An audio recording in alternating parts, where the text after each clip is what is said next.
तो दोस्तों देखिए, आपका बजट कितना है, आपको कौन सा फ़ोन परचेज़ करना पड़ेगा, कौन से ब्रांड का फ़ोन लेना है।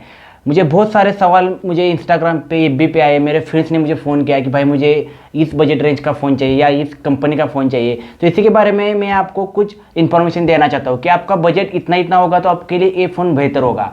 तो देखिए, अगर आपको ये इन्फॉर्मेशन अच्छी लगी तो हमारे वीडियोस आपको अच्छे लगते हैं तो भाई पहले सब्सक्राइब कीजिए, लाइक कीजिए और शेयर ज़रूर कीजिए। और चलिए जल्दी से शुरू करते हैं ये वीडियो।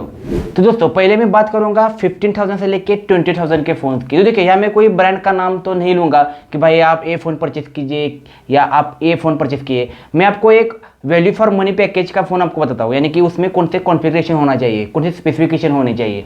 तो पहले तो एक सिंपल सी बात आप ध्यान में रखिए कि आपके फ़ोन में आईपीएस डिस्प्ले या एमोलेड डिस्प्ले इस प्राइस रेंज में होना चाहिए। अगर आप 15, 16, 17 में आते हैं तो आपको आईपीएस डिस्प्ले होना बहुत ही इंपॉर्टेंट है। या अगर एमोलेड डिस्प्ले मिल जाए लेकिन वो 5G का फ़ोन होना चाहिए, ये भी ध्यान में रखिए। अगर किसी फ़ोन में आपको एमोलेड डिस्प्ले मिलता है लेकिन वो 5G नहीं है तो इसे छोड़ दीजिए। आप में उस फ़ोन में आपको 5G अनेबल होना चाहिए, तो ये बात ध्यान में रखिए। तो पहले IPS display and AMOLED display इस फ़ोन में होना चाहिए।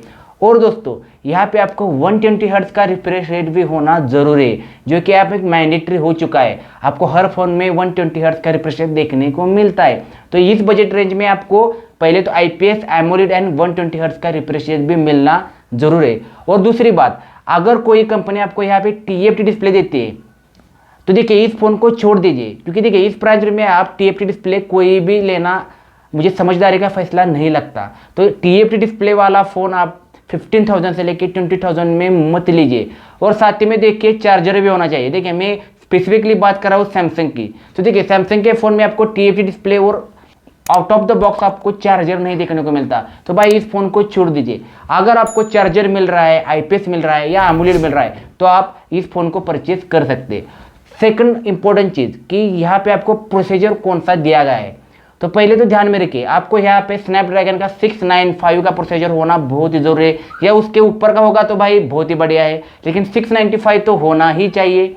और कुछ ब्रांड्स यहाँ पे आपको 778 का भी प्रोसेसर देते हैं, तो उस फोन पे भी आप जा सकते हैं। मैंने अभी भी कहा कि इसके आगे के प्रोसेसर होगा तो बहुत ही बढ़िया होगा। और अगर हम डायमेंसिटी की बात की जाए, यानी मीडियाटेक की प्रोसेसर की बात की जाए, तो देखिए यहाँ पे आपको डायमेंसिटी 900, 920 के प्रोसेसर यहाँ पे होना चाहिए।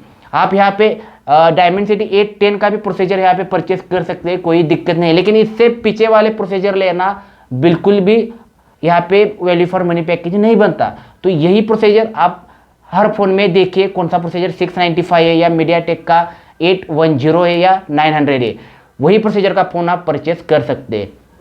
चलिए बात करते हैं हम कैमरा की।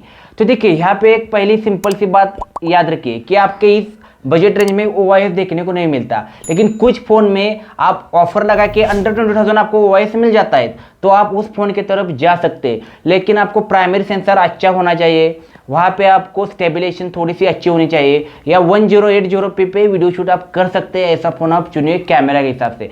और अगर बैटरी की बात की जाए तो देखिए 5000 मेगाहर्ट्ज की बैटरी मैंडेटरी सब फ़ोन देते ही देते हैं, तो आप में उस के पॉइंट पे मैं जाना नहीं चाहता, क्योंकि हर फोन में आपको 5000 मेगाहर्ट्ज की बैटरी मिलती है। और अगर वैट की बात की जाए, यानी कि चार्जिंग की बात की जाए, तो देखिए यहाँ पे आपको 18 वैट से लेकर 33 वैट या 67 वैट का भी चार्जर मिल जाता है। तो यही फ़ोन आपको इस प्राइस रेंज में परचेज करना है। चलिए आगे बात करते हैं हम 20,000 से लेकर 25,000 के फ़ोन की। तो देखिए यहाँ पे आपको एमोलेड डिस्प्ले मैंडेटरी है, आपको यहाँ पे आईपीएस डिस्प्ले वाला फ़ोन परचेस नहीं करना है। अगर आप कोई फ़ोन लेना चाहते थे 20,000 से लेके 25,000 तक, तो देखिए आपको एमोलेड डिस्प्ले का ही फ़ोन आपको परचेस करना पड़ेगा, और वहाँ पे आपको 120 हर्ट्ज का रिफ्रेश रेट भी चाहिए। चलिए बात करते हैं हम प्रोसीजर की। तो देखिए यहाँ पे आपको स्नैपड्रैगन का 778, डायमेंसिटी का 920 का प्रोसीजर, या आप स्नैपड्रैगन का 870 का प्रोसीजर भी आपको यहाँ पे मिल सकता है। तो इस प्रोसीजर के ऊपर आप जाइए, ये आपका डिसीजन अच्छा होगा। और बात करते हैं कैमरा की। तो देखिए यहाँ पे आपको प्राइमरी सेंसर या बाकी के सेंसर में ओआईएस होना इंपॉर्टेंट है। अगर किसी फ़ोन में ओआईएस नहीं है तो इसे आप छोड़ सकते हैं। ओआईएस होना एक अच्छी बात होती है आपके कैमरा से में। तो आप यही बात याद रखिए कि कैमरा में आपको ओआईएस मिलना ज़रूरी है। और बैटरी की बात की जाए तो यहाँ पे भी आपको 5000 मेगाहर्ट्ज की बैटरी 100% मिलेगी। आप सिर्फ चार्जिंग का ध्यान रखिए कि कौन से वेट का चार्जर यहाँ पे आपको देखने को मिलता है। चलिए बात करते हैं हम 25,000 से लेके 30,000 के फोन्स की। तो सिंपल सी बात है, यहाँ पे आपको एमोलेड डिस्प्ले यानी कि सुपर एमोलेड डिस्प्ले होना चाहिए। कुछ फोन में आपको 2K डिस्प्ले भी देखने को मिल सकते हैं। आपको थोड़ा सा संभल के, थोड़ा सी आप इंक्वायरी करके फ़ोन लीजिए। आपको 25 से लेके 30,000 का 2K का डिस्प्ले भी देखने को मिल सकता है और 120 हर्ट्ज का रिफ्रेश रेट भी आपको यहाँ पे मिलना चाहिए। और कैमरे की बात की जाए तो यहाँ पे आपको OIS तो होना ही चाहिए, साथ ही में आपको टेलीफोटो लेंस भी होना चाहिए, यानी कि आपको कैमरा परफॉर्मेंस अच्छा होगा। और यहाँ पे आपको सोनी के, सैमसंग के टॉप नॉच के सेंसर्स होने चाहिए, ये भी याद रखिए। आप ओमिकॉन का सेंसर के फ़ोन यहाँ पे परचेस मत कीजिए। और 5000 की बैटरी और यहाँ पे आपको चार्जिंग अच्छी देखने को मिलनी चाहिए, यानी कि चार्जर आपको लगभग 60 वाट से आगे का देखना चाहिए, जिससे आपको चार्जिंग करने में सहूलियत हो। तो ये रही 25 लेके 30,000 के फ़ोन की। अगर उसके ऊपर के फ़ोन की बात की जाए तो ये थोड़ा सा फ्लैगशिप फ़ोन बन जाता है। तो देखिए यहाँ पे आपको 2K डिस्प्ले होना चाहिए और यहाँ पे आपको स्नैपड्रैगन का 888 प्लस या 8 जनरेशन 1 का प्रोसेसर होना ज़रूरी है। तो याद रखिए स्नैपड्रैगन के ये प्रोसेसर इस प्राइस रेंज में होना बहुत ही इंपॉर्टेंट है। और एक कैमरा यहाँ पे आपको टॉप नॉच चाहिए, कैमरा में कोई भी आपको यहाँ पे एडजस्टमेंट करने की ज़रूरत नहीं है। अच्छे कैमरा वाले फ़ोन आप देखिए, यानी कि OIS होना चाहिए, टेलीफोटो लेंस होना चाहिए, अल्ट्रा वाइड सेंसर भी होना चाहिए और ऑप्टिकल जूम भी इसका 3x तक तो होना ही चाहिए। ये कैमराज आप ध्यान में रखिए।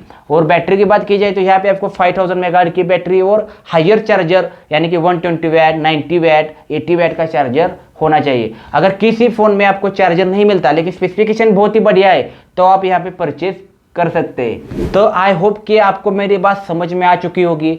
नहीं तो मैं एंड में आपको सिंपल सी बात बताता हूँ कि डिस्प्ले अच्छा होना चाहिए, कैमरा अच्छा होना चाहिए, प्रोसीजर अच्छा होना है। और आप बजट भी देखिए कि कौन सा फ़ोन किस बजट में प्रोसीजर अच्छे देता है, प्रोवाइड कराता है। बजट भी बहुत ही इंपॉर्टेंट चीज़ है। अगर आप 40,000 के ऊपर आपको अगर 888 के प्रोसीजर देखने को नहीं मिलते, यानी कि स्नैपड्रैगन 8 जनरेशन के प्रोसीजर नहीं दिखते, तो भाई छोड़ दीजिए। अगर आपको डायमेंसिटी 1200 के ऊपर के आपको प्रोसीजर देखने को नहीं मिलते तो उस फ़ोन को भाई छोड़ दीजिए, आप लेने का कोई मतलब नहीं बनता। सिंपल सी बात है, आपको मैंने एक अच्छे तरह से इन्फॉर्मेशन समझाने की कोशिश की है। अगर ये वीडियो आपको पसंद आए तो भाई पहले तो सब्सक्राइब कीजिए, लाइक कीजिए और शेयर ज़रूर कीजिए।